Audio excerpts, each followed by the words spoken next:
It is crucial that the health and social care workforce have the necessary skills to provide high-quality care for those living with dementia.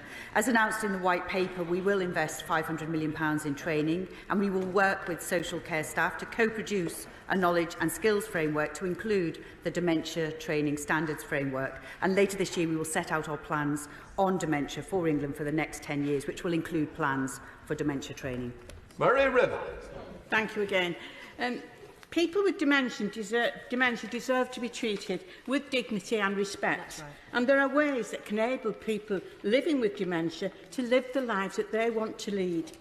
And that is what Dementia APPG inquiry is investigating right now.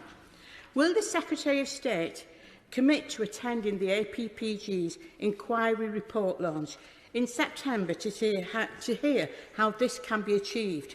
And most importantly, will he commit to taking on board the recommendations made? Families with people with dementia in feel they are neglected and not getting the attention they need. And I would urge you to attend that report launch. Yeah.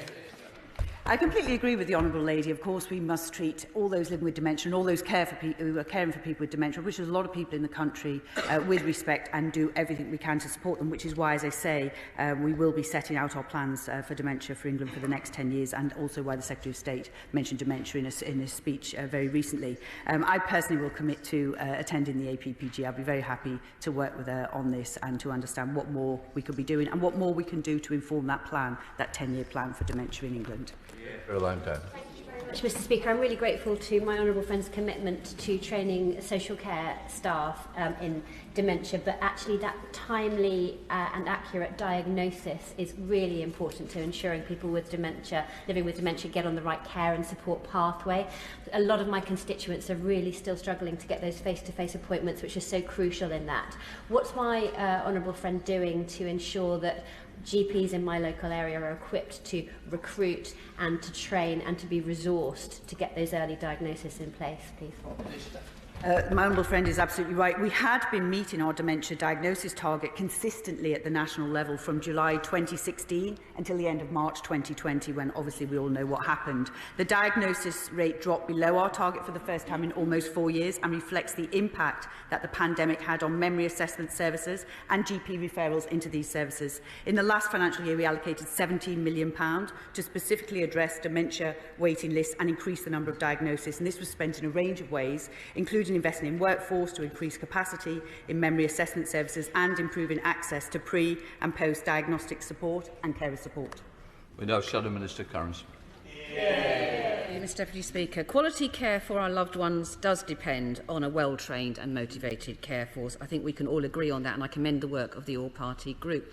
I hear the words of the Minister. We've heard a lot of words about dementia strategy and the promise of a clear date.